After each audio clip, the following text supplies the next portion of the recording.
There's a piece from Casey Neistat's recent interview with Andrew Schultz and the Flagrant team where he says something so applicable that I think this is the missing ingredient from a lot of content today, but specifically a lot of stories and videos from the Christian space. This is the reason why much of Christian YouTube is cheeks, okay? It's just not good. And it's so simple. And I'm going to narrow it down to one specific fact. That this is the thing that gets me in trouble a lot of times on my channel. Sometimes I have too much of this, right? But he breaks it down so well in terms of the unlock for a lot of things to just make videos, stories, music, podcast interesting. Let's jump into this conversation. Story, but there's something about this city that inspires creation, man. So it's talking about his New York City, living in New York City, making New York City his kind of, how would you describe it? The thing that is the story that he's capturing in a lot of his vlogs. I don't regret going down at all, but there's something about this city that inspires creation, man. I can't step outside. I step outside of an office, it's punched in the face with a story. Immediately. What is a story for you? I step outside of my office, I get punched in the face with a story. I honestly think that the reason why many of us could not vlog as well as Casey is because of being in New York City. New York City becomes the story. Yeah, everyone was trying to vlog in their living room and then inside their car. Your life's just not as interesting, right? Yeah. And so he's able to, and say his life is boring, he's a dad, he's a husband, yada, yada, but he's still in environments that are interesting. They're more interesting. Yep. But what makes it interesting is the ability to highlight stories, and he's going to get very specific about what that means. Interestingness in any capacity. Break down a story, because that's, I think, one of the competitive advantages you have over a lot of the people in your field. And we talked about the first day that we met when we went out surfing, and it's the importance of story and understanding the difference between just an adventure and a story. Yeah, so look, there are rules in the universe, and like a story is 3 acts, a beginning, a middle, and an end. You can apply that to anything. You can apply that to Jack and Jill, you can apply that to Godfather. There's a beginning, a middle, and an end. There's a setup, a conflict, and a resolution. That is every story that you've ever been told. If it doesn't contain those 3 parts, it wasn't a story. Setup, conflict, resolution. Yeah, like this right here is missing from, I would argue, most Christian content. There's a setup, but there's seldom a conflict. There's a setup, and Mike Todd's a bad guy, and that's it. Yeah. I'm going to do all the thinking for you, and this is bad. So what would the conflict look like? What would the middle? Specifically, it would be the way I do my Mike Todd videos that people hate me for. Yeah. I think he's coming from a good place. However, I think there's X, Y, and Z elements that are throwing him off. And if we think about where he's going and where he's trying to do this, but there's a disconnect because he keeps messing up in this. Ruslan, pick a side. Why are you just want to play the fence? No, you goobers. I'm trying to create a story. There's conflict. There's tension. That's what makes the freaking videos interesting.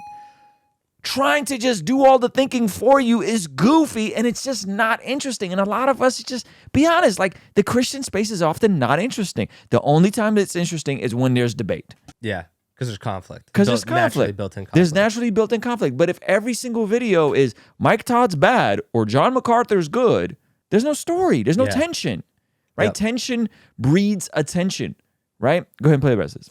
Let's go through one of you. That's a cup of water. That is not a story. I was thirsty. I walked around your space. I got a cup of water. That's a story. Setup, conflict, resolution. There's just 3 acts. And so with me, with every movie I make, I try to make sure that that's there. And it's not always as deliberate. Like, I'm not conscious about it. I'm not like, that's a good first act. That's a good act. It's just something much more natural. But in the same way that I can talk about a cup of water, it's like, once you start thinking like that, it's also like when I see my wife after like her 4th glass of wine, and she's telling a funny story about something that happened. As she's telling the story, I'm like, no, you're losing them. No, too much emphasis on the setup. You know what I mean? Like, the storyteller in me can't be turned off because I know what a good story is. Yeah. And the story doesn't have to be good. It just has to be told well. And that's why I would say, like, it's not that I live an interesting life. It's just that I can tell it really well. What makes a great setup? I think, for me personally, it's when you're inviting the audience in on it with you. I know when I'm watching a movie and I feel like I'm part of it, then I'm the most excited to keep going. So the ChatGPT video is just the last one I uploaded. It's not one of my best videos at all. It's just an average Casey video. The whole point of me reading the script that ChatGPT gave me on a piece of paper, which cost us an extra day because I didn't own a printer, I had to go get one. And for me to show the audience that I'm holding a piece of paper was just to constantly remind you, the viewer, that, hey man, you and I, you viewer, me, we're in this together, and we're kind of making fun of this silly AI thing. Yeah. But you and I are in on the joke. You're not outside the joke. If you're watching a movie, if you're hearing a Pause story— it. And so something I do is I break the 4th wall. I'll yell at the chat. Yeah. right? Like I'll make it feel more immersive. I'll take something someone said in a comment and make a video about it and dramatize it. Yeah. Right? Like that is very calculated and intentional because then it just sets the setup up even better because now people feel like they're immersed in the content and it's not just a stream of consciousness that I'm just rambling. Hey guys, welcome for coming on to my stream here. Welcome back to my channel. I just have 101 notes that I took during the week. That you don't get. You feel outside. It's like two friends telling an inside joke. You feel like a bag. Like, why don't I get to be a part? So for me, my favorite kinds of stories are ones that bring you in. It's why like The Godfather is like one of my favorites because I've watched it 7,000 times and I know it. So I'm with them. Like I'm with it. So for me, that's sort of at the core of telling a story. And when I tell stories, it's like I'm always leaning on my personal experience, but if I can touch on universalities, I don't know if that's a word, universal subject matter that we've all experienced. So like, I think like one of my favorite movies I've made recently is like my marathon movie. That was great. If you've never run That was before, great. I had like strangers stop me on the West Side Highway being like, I don't know you, your video made me cry. And it's about me failing running a marathon. Like I've run 25 marathons, that was my worst race ever. You didn't fail, though. You persevered. You just didn't run it as fast. That's right. I did not achieve my objectives. I finished because I'm not but like that movie, as I'm editing that movie, especially because it did not turn out as I expected, I wanted it to be this movie of triumph, like where I finally achieved a goal I've been trying to achieve for 25 attempts. As I'm making it, I'm like, you know what? The struggle, as I'm going through all my first, I'm like, the struggle is so much more interesting than the victory. Because we've all been there. We've all had our asses kicked before. And if you think about even in the Christian space, there's a massive emphasis on the victory in narrative, in testimony videos. There's a massive emphasis on, and Jesus fixed it all. Yeah. Which he did, and he does. Yeah. But seldom is there the grit and the reality of the struggle. Mm. So when I come on, I was like, yeah, I was at this age, I was it was bad, it was awful, blah blah blah. And I'll be and I'll be so brutally honest. I think people are shocked. I'll talk about the struggles of dealing with post being married, and people were shocked. Yeah. Because we don't show people our scars. We don't show people the struggle. It's just I was here and then Jesus fixed it. And it's like, yeah, cool, man. But then Jesus fixed it. And then I still dealt with for a couple decades, you know? Yeah. And like, that was a mess. Yeah. And we don't, it's not as linear. It's not as linear. And we don't like to share that kind of stuff because I think we think it diminishes the work of God in our lives. So like, let me make it as cookie cutter and as safe as possible.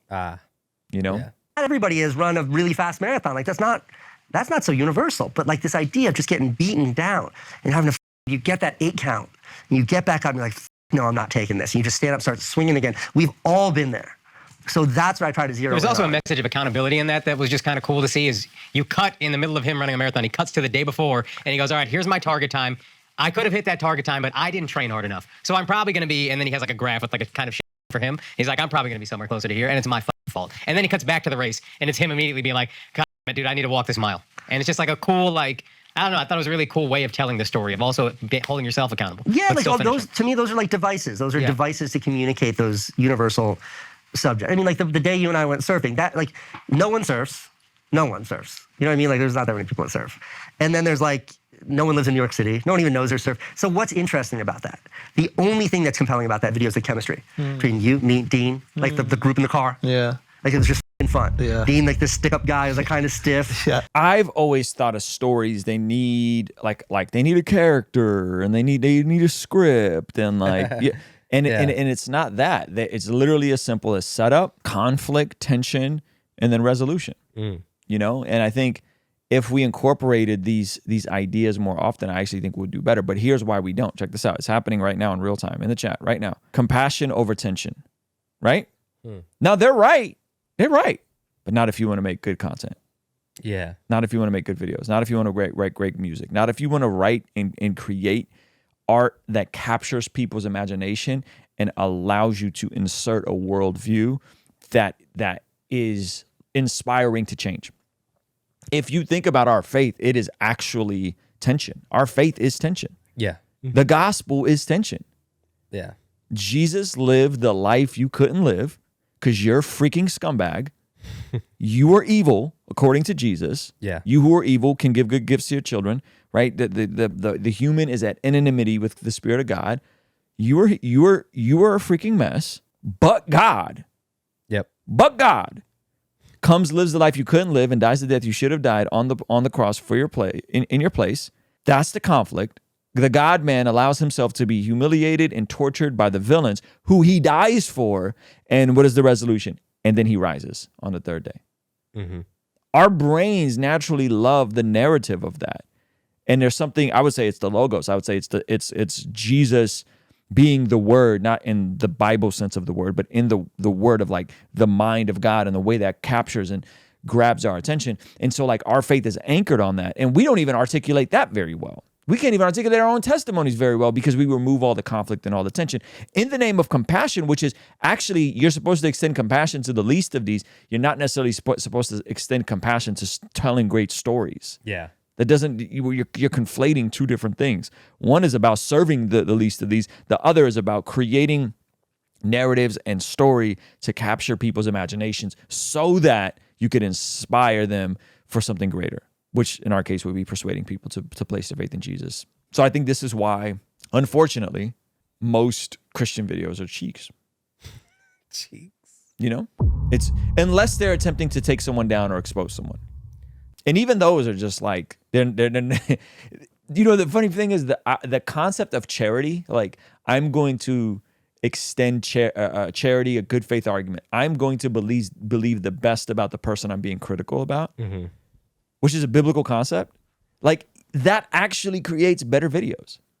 Yes. it Because definitely if I'm going to address something Stephen Furtick said, but I do it in good faith, that makes a better video. Yeah.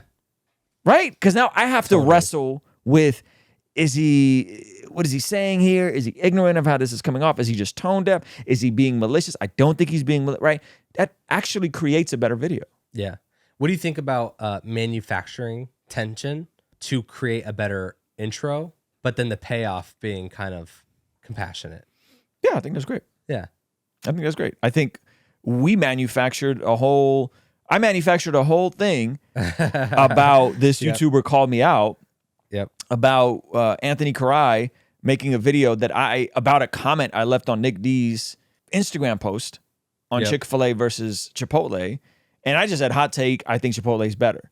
Anthony Karai made a video about that, manufactured something from nothing. I made a video about that, manufactured something else from nothing, which, by the way, had a very practical, helpful tip for people looking to change their life and their fitness. Yeah. Net positive.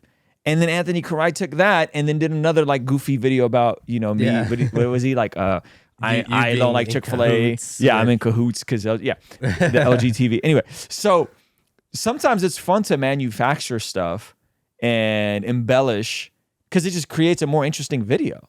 Yeah. It just creates a more interesting video. It's like, oh, this is fun. Like, like we literally created something from a comment on Instagram.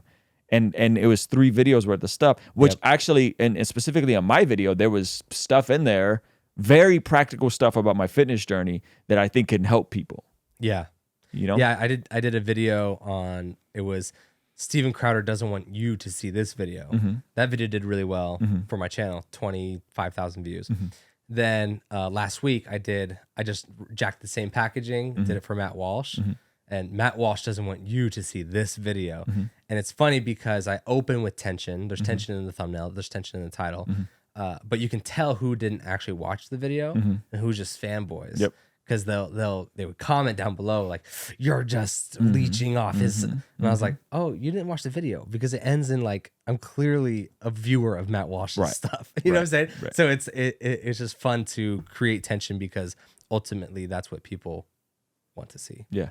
Like, think about the idea of a stand-up comedian. There's not a lot of production value in that. Oh, no. It's not a day in the life vlog. It's not a documentary. It's not a series. Yep. Which I think all those are great. I think all that's great. But it's the ability to capture attention, to create tension, to tell funny stories, tell jokes, and then to insert some sort of value, even if it is just escapism and entertainment for a moment. Yeah. But it's no different than live streaming, right? So like we don't, Andrew Schultz doesn't need B-roll. Yeah. He's Andrew Schultz. It's funny. It's interesting. Yes. And so I think sometimes you don't need B-roll. And obviously this is going to be anchored on somebody's life experience, meaning Tim Ross being a decade older than me is going to be naturally more interesting when he just rants and riffs. Now, Tim Ross talking about Marquise Houston marrying a 19-year-old, I think is like the crossover of all the above. Yes. Me and Tim Ross talking about Chance the Rapper getting twerked on. Yeah. And is this cheating? Is this not cheating? And why does he keep doing this goofy stuff even though he's professing to be a Christian and headlining Christian things? Now that's the trifecta, right? And so I think therein lies the tension of it, but there also lies the simplicity of it. Because when you're talking about someone that has decades of life experience, ministry experience, marital experience, speaking into different topics that we already are intrigued by, you don't need B-roll and theatrical music and all that kind of stuff. It's just that good. Well, I think a reason a lot of people were not successful with vlogging was because they thought they could use the tools as the primary focus. So the B-roll, the camera, the lenses. I'm a great filmmaker, so I think I can vlog. But it's like, it's actually the story.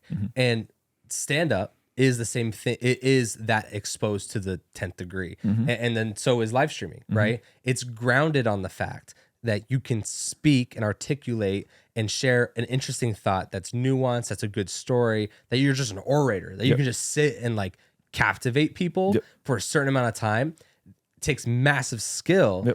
And then everything around you is just a tool. Whereas the vlogging era was like, some people were just doing well off of some cinema stuff. Like they just, you know, shoot some cinematic vlogs and be okay. But eventually that died off. Like that whole era died off because ultimately what lives longer is story, like you're saying. So it's like, while you have this immaculate studio, it didn't start out that way. It started with one camera and with a cam link into a laptop and a microphone. You got proof of concept. And as it became, as it grew bigger around the initial skill, which is life experience and orating and speaking, you were able to put money and build the big production that it is now because you had the proof of concept. And I would say the life experience in how the more value someone can present, the least production value you need. If Elon Musk was going to start a YouTube channel and retrace all of his steps and give you game on how he went from being, you know, whatever, college, I don't know if he finished college, didn't finish college, but whatever, from how he went from building his first company to building multiple companies to then building Tesla and all this kind of stuff. If he was to do a vlog on that, excuse me, not a vlog on that, a YouTube channel on that, dedicated to that, the quality of video would matter even less. He could shoot that on a webcam or like a Zoom thing while eating spaghetti. He could be slurping all the things that no one else be able to get away with, but it's Elon Musk. Hey, this clip is from our daily after party stream. If you enjoyed it, consider signing up for our Patreon community for only $5 a month, where you get access to the replays of our daily after party streams, as well as the uncut extended versions of our podcast, Discord access that's private, and a discount code for our merch store, only $5 a month. And ultimately, it's the best way to help us contextualize the gospel of Jesus using media, podcasting, and of course, YouTube. The link for that is in the description or in the pinned comment. The perks are amazing. You should get on there. It's only $5 a month. I'll see you over there, all right? Peace.